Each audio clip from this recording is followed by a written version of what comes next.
Imaginez que vous vous réveillez par un matin ordinaire. Vous ouvrez les yeux et regardez votre téléphone. Il n'y a pas d'internet. Vous voulez allumer la lumière, l'électricité est coupée. Vous montez dans votre voiture pour aller au travail, mais les applications de navigation ne fonctionnent pas car il n'y a plus de signal provenant des satellites. Vous voulez acheter du carburant pour votre voiture ou de la nourriture au supermarché, mais les terminaux de cartes bancaires sont figés, le système bancaire s'est totalement effondré. Pour créer ce scénario apocalyptique où tout un pays retourne à l'âge des ténèbres en quelques secondes, vous n'avez pas besoin d'une immense flotte d'avions de chasse ou d'une bombe nucléaire. Tout cela peut être provoqué par un cybervirus envoyé depuis une chambre sombre, ou peut-être par un seul câble sectionné dans les profondeurs de l'océan. Alors, quelles sont exactement ces infrastructures critiques qui maintiennent le monde moderne debout, et pourquoi ne voyons-nous presque jamais la plupart d'entre elles dans notre vie quotidienne? Le monde est-il réellement suspendu à quelques veines qui semblent prêtes à se rompre? Aujourd'hui, nous examinons cette colonne vertébrale fragile et secrète de notre civilisation. Pour comprendre ce scénario sombre, nous devons d'abord définir ce terme célèbre que les États ne cessent de répéter, l'infrastructure critique.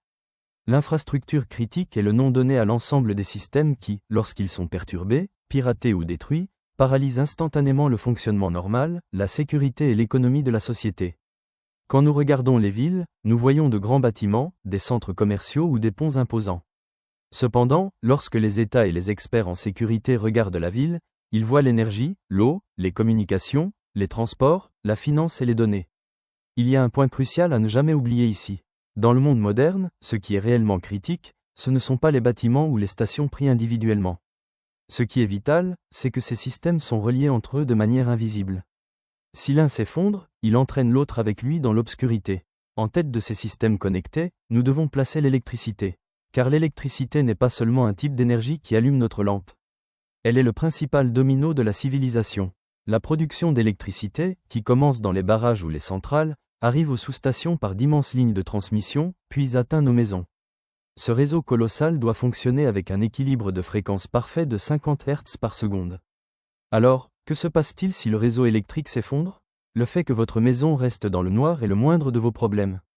S'il n'y a pas d'électricité, les pompes géantes qui propulsent l'eau vers la ville s'arrêtent et vous vous retrouvez sans eau. Les générateurs des centres de données qui fournissent Internet s'épuisent en quelques jours et les communications sont totalement coupées. Les feux de signalisation et les métros de la ville s'arrêtent. Les unités de survie des hôpitaux deviennent silencieuses. Les pompes des stations-service ne fonctionnent plus et les voitures restent bloquées sur la route. Vous comprenez bien, le premier domino du monde moderne est toujours l'électricité. Quand il tombe, la partie est terminée. Nous en arrivons à cette force invisible en deuxième position, peut-être la plus grande illusion du monde. Internet. La plupart des gens associent Internet aux satellites dans le ciel et pensent que les signaux viennent de l'air. Pourtant, c'est une immense erreur. Plus de 95% de cette vidéo que vous regardez, des emails que vous envoyez et du trafic mondial de données passent par des câbles sous-marins en fibre optique, pas plus épais qu'un tuyau d'arrosage, posé au fond des océans. Internet ne vit pas dans le ciel, mais dans le fond froid, sombre et sous pression des océans.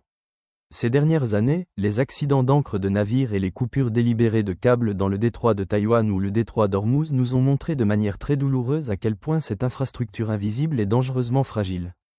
Le destin de l'économie numérique mondiale est laissé à la merci des poissons et des ancres de navires. Lorsque ces câbles au fond de l'océan atteignent la terre ferme, ils entrent dans d'immenses bâtiments en béton, froids et sans fenêtres.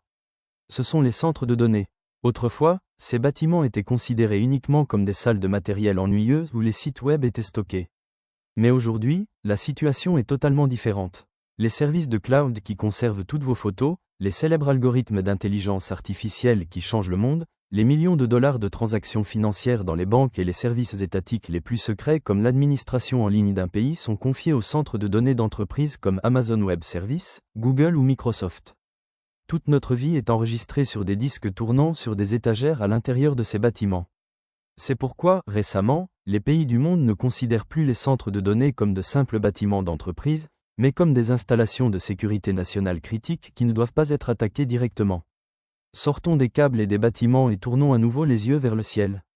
Beaucoup de gens pensent que les satellites ne servent qu'à la diffusion de la télévision à la maison. Pourtant, ces machines dans l'espace sont des héros silencieux. Cette petite icône de localisation bleue sur l'application de carte de votre smartphone ou de votre voiture dépend en réalité directement de l'infrastructure GPS et des satellites dans l'espace. Les agriculteurs et les navires logistiques reçoivent les prévisions météorologiques de ces satellites. Les banques mondiales et les bourses, pour pouvoir distinguer deux transactions et faire fonctionner le système parfaitement, tirent leur synchronisation temporelle d'une précision d'un milliardième de seconde des horloges atomiques des satellites. Le fait que les missiles militaires trouvent leur cible et que les navires de charge en haute mer ne perdent pas leur chemin dépend de ces machines silencieuses dans le ciel. Un autre système dont on parle très peu, mais dont l'absence se fait sentir dès la première seconde, est l'infrastructure de l'eau. Les barrages, les usines de traitement géantes, les stations de pompage qui propulsent l'eau à des centaines de kilomètres et les conduites principales de distribution qui passent sous les villes. Nous pensons que l'eau est simplement quelque chose qui coule quand on ouvre le robinet. Cependant, lorsque ce réseau électrique dont je viens de parler s'effondre, ou lorsque des cyberpirates piratent l'ordinateur d'une usine de traitement d'eau et modifient le taux de produits chimiques dans l'eau, une ville entière devient invivable en un jour. La civilisation commence par l'eau potable, pas par les cartes de crédit ou Internet. Et l'infrastructure qui fournit cette eau propre est le talon d'Achille de l'homme moderne. Un autre système circulatoire aussi vital que l'eau est l'argent. Nous ne vivons plus à une époque où les salaires sont transportés dans des sacs ou en billets physiques. L'argent n'est constitué que de chiffres que nous voyons à l'écran et de signaux numériques. Le système financier repose entièrement sur les réseaux de paiement, les connexions de données, les immenses systèmes de compensation et la synchronisation temporelle provenant de ces satellites. Une panne de quelques heures dans l'infrastructure financière ne peut pas être ignorée comme une simple coupure d'Internet. Les gens ne pourraient pas recevoir leur salaire, les entreprises ne pourraient pas effectuer de paiement, et cette situation se transformerait en quelques minutes en une immense crise de confiance économique. Dans une économie où la confiance disparaît, les chiffres numériques n'ont plus aucune signification. Quand on pense à toutes ces structures terrifiantes et fragiles, il devient beaucoup plus facile de comprendre pourquoi ces installations sont gardées secrètes. Pourquoi les endroits où les câbles sous-marins touchent terre, les détails des grandes sous-stations électriques ou les plans des centres de données ne sont-ils pas exposés publiquement? Il n'est pas nécessaire de chercher une sombre théorie du complot derrière cela. La réponse est une logique de sécurité totalement simple. Ces données sont cachées pour réduire les risques de sabotage par des organisations terroristes malveillantes, pour compliquer la préparation de cyberattaques internationales et pour ne pas créer une vulnérabilité stratégique physique vis-à-vis des pays ennemis. La règle principale est celle-ci. Tout n'est pas totalement secret, mais chaque détail n'est pas non plus laissé à la portée de tous. Il est beaucoup plus difficile pour l'ennemi de détruire quelque chose dont il ignore l'emplacement exact. Cependant, pour maintenir l'équilibre, nous devons également mentionner une réalité. Cacher totalement un barrage ou une immense sous-station électrique au monde à l'ère des satellites est bien sûr impossible. L'existence, l'adresse et la fonction générale de nombreuses infrastructures sont connues dans les grandes lignes. Cependant, les points de connexion sensibles à l'intérieur de ce système, les architectures logicielles, les topologies de sauvegarde et les cartes d'ingénierie précises indiquant par quelle ligne secrète l'électricité sera redirigée en cas de crise ne sont partagées que de manière limitée, avec les plus hauts responsables. Les États ne cachent pas le bâtiment, mais ils cachent les veines qui mènent au cœur de ce bâtiment. Venons-en à la partie la plus frappante, le cauchemar des experts en cybersécurité et des stratégistes, les choke points, c'est-à-dire les points de passage obligés. Si vous voulez couper l'Internet de tout un pays, vous n'avez pas besoin de couper individuellement les câbles Internet de millions de maisons. Il vous suffit de trouver ce petit point d'atterrissage où tous ces câbles se rejoignent avant d'entrer dans la mer. Ou bien, au lieu de 10 000 transformateurs, vous frappez ce grand nœud de transformation clé qui relie deux villes géantes. Pour effondrer le commerce mondial, vous n'avez pas besoin de couler chaque navire, il vous suffit de bloquer les ports et canaux critiques comme Suez ou Panama. Parfois, les systèmes les plus grands et les plus puissants du monde dépendent des nœuds les plus petits et les plus vulnérables. La vraie question que nous devrions peut-être nous poser est la suivante. Il y avait aussi des routes et de l'électricité autrefois, alors pourquoi sommes-nous plus fragiles que jamais aujourd'hui? Parce que nous vivons dans un monde incroyablement hyper connecté et centralisé par rapport au passé. Notre dépendance numérique est plus élevée qu'elle ne l'a jamais été dans l'histoire. Et malheureusement, ces dernières années, ces infrastructures critiques subissent simultanément une pression très intense de la part des crises climatiques majeures, des cybermenaces de hackers internationaux et des tensions géopolitiques entre les pays. Autrefois, une tempête ne faisait tomber qu'un arbre. Aujourd'hui, lorsqu'une tempête frappe un centre de données, une bourse située à des milliers de kilomètres peut s'effondrer. Résumons brièvement l'effet domino créé par ce monde hyper connecté.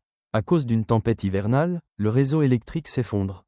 Comme l'électricité est coupée, le centre de données de cette région devient hors service. Parce que le centre de données est fermé, les systèmes de cartes de crédit et de paiement sont perturbés. Comme les systèmes de paiement sont perturbés, les entreprises de logistique ne peuvent pas acheter de carburant pour leurs camions et ralentissent. À cause du ralentissement de la logistique, la nourriture et les médicaments n'atteignent pas les supermarchés, la chaîne d'approvisionnement est rompue.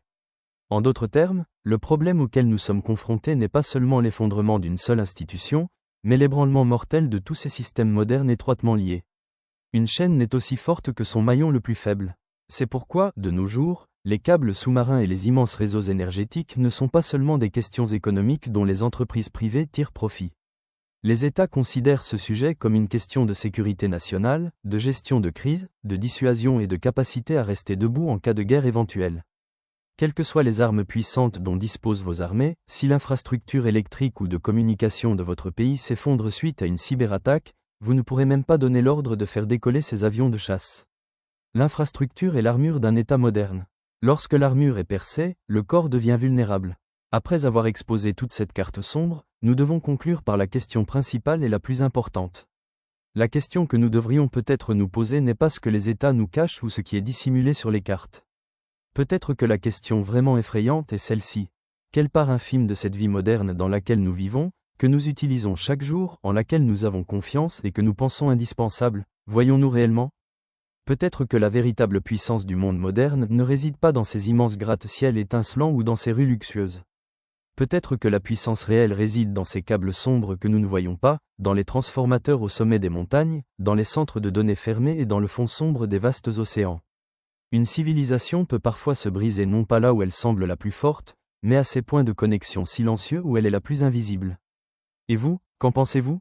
En cas de crise d'infrastructure dans votre propre ville ou pays, en combien de temps pensez-vous que cet effet domino frappera à votre porte ? Partagez vos pensées et vos inquiétudes avec nous dans les commentaires. N'oubliez pas de vous abonner à la chaîne et d'activer les notifications pour continuer à découvrir les secrets du monde invisible.